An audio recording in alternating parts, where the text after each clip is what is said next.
Hello everyone, this is Chris Assis, founder and teacher of Bow Dance Constructing Dance. Today we are going to be looking into our walks and more specifically the alignment between the feet, the ankles, the knees and the hips, and how we can make the two legs work together.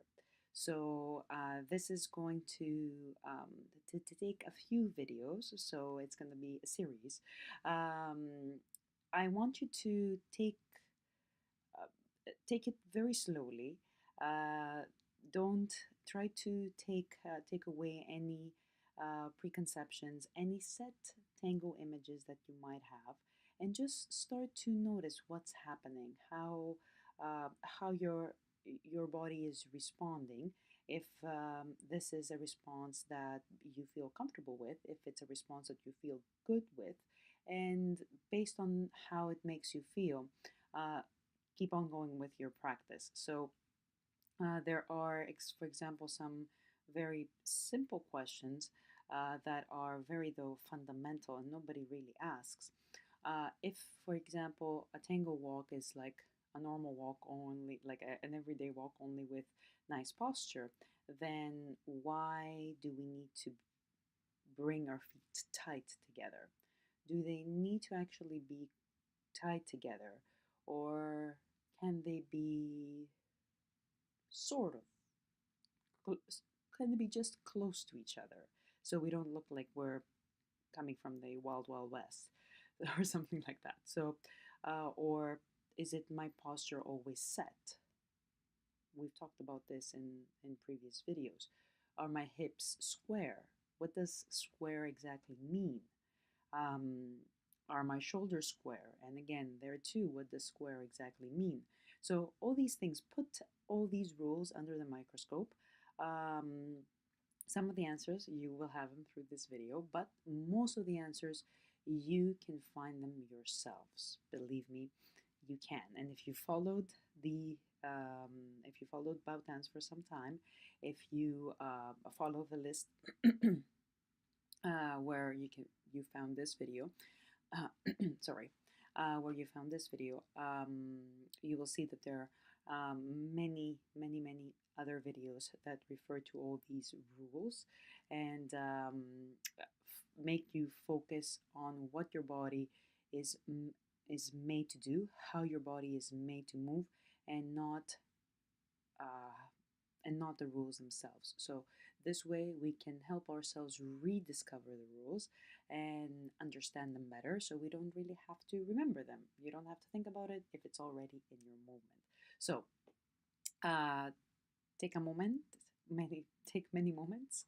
Um, get warmed up by just walking back and forth, a few steps forward, a few steps back. That's it.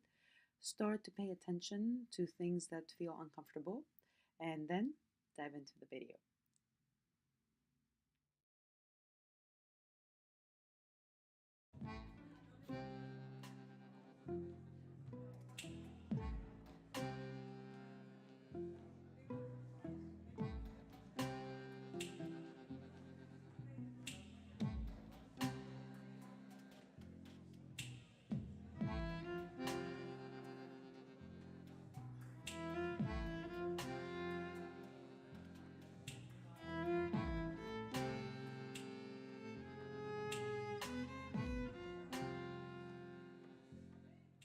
Here we're going to pass the weight from the front leg into the back. Bend that knee a little bit extra and then yield into the floor and lift.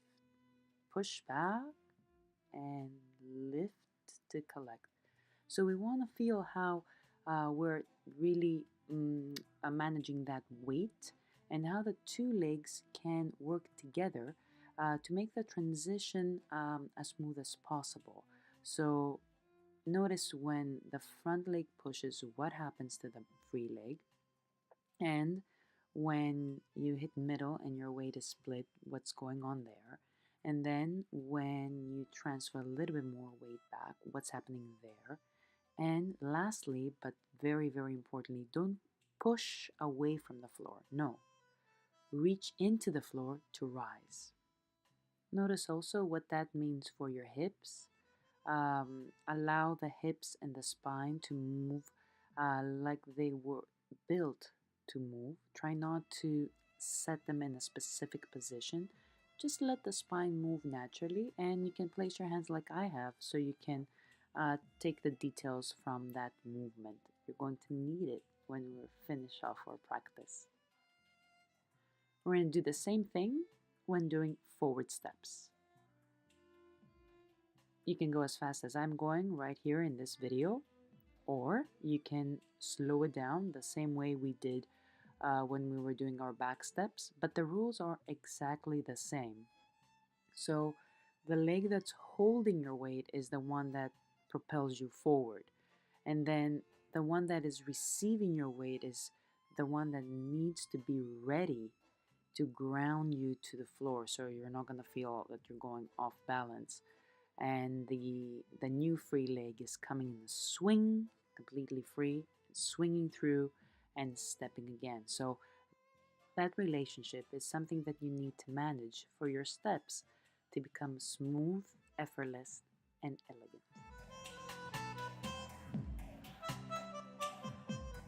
Starting from the feet, I want you to roll from your big toe to the baby toe, both feet, and transfer your weight over one foot and the other. Try to exaggerate as much as possible, the same way I'm doing it here. And notice how it makes you feel in the knees and the hips. And you can see me here showing you what happens in the hips in the knees while doing this rolling. Why is this rolling important and why we need to practice on it? Because you need to, when you're stepping back, you need to go from your roll from your big toe, roll backwards and outward at the same time towards the outer part of your foot, and then back towards the middle of your heel. So it's not a straight line the way we shift the weight. On the contrary, it follows really the shape of our foot. So it doesn't go straight through our foot from our middle middle toe. It goes from the big toe, the first thing that you put down on the floor. Then you need to be able to roll out and back towards the center line of the foot again.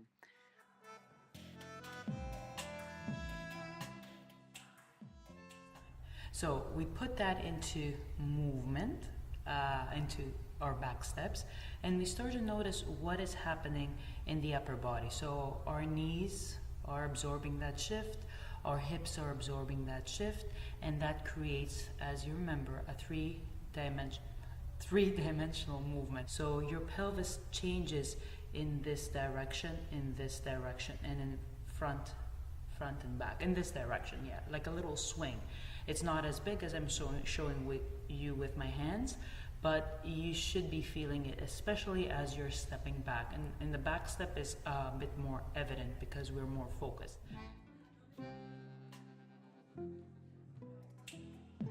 If you notice here, I'm going back to my back steps. Take a look at this video on how these details are incorporated here. The first thing that goes down is my big toe, and then I'm rolling outward and again to the center line of the foot, mid heel. That has a little bit of a spiral effect that goes up into the hips, and you can see that my hips are going up and down a little bit, forward and back, and a little bit in a swing like we were discussing before. I'm exaggerating here a little bit for you guys to see, but it's not a big exaggeration. You should be able to feel it when you're taking your steps. So go slowly, pay attention, notice the details. Last exercise for today, and it's a relaxing one. Here we go. I want you to take this element that we were talking about, the element of grounding, and bring it here. Let your body weight relax on the floor before you start doing the exercise, and notice how what the reaction of your body is to this, how you can rise above it without pressing in. And then start creating a little swing from the knees. You start just swinging your knees left and right like you see me do here. Notice how that makes your legs feel inside your hips and how your hips are feeling.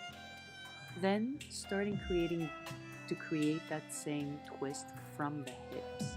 So you're turning, you see that swing now happening, that twist happening, because my whole pelvis is moving, and you can see that the initiation is not from the knees, it's actually from the hips.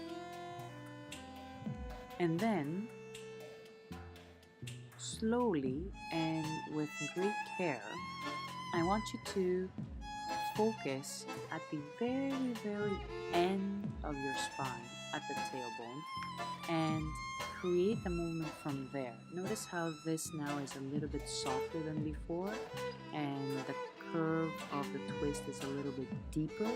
The whole spine now is engaged compared to before, and that is the tail talking. So we're gonna go and bring the tail up, move my hips upward and downward as well.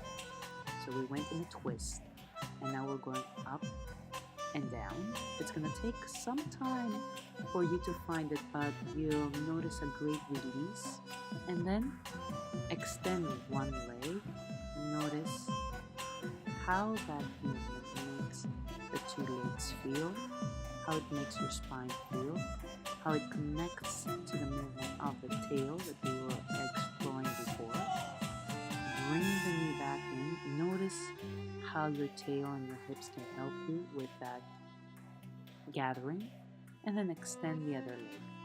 You can repeat as many times as you feel that you need to, focusing on finding that connection between the two legs, the hips, and the tail.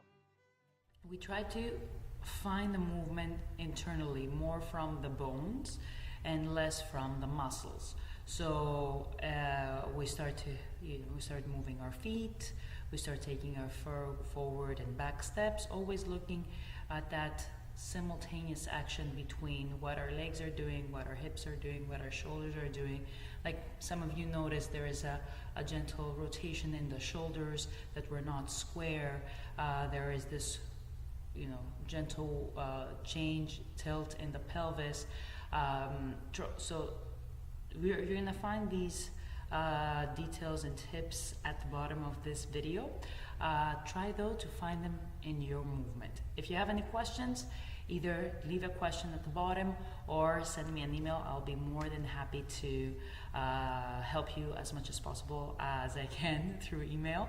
So till next time, have fun, hope you'll practice, and again, don't hesitate to ask or share any light bulb moments. It will be great for everyone. Take care.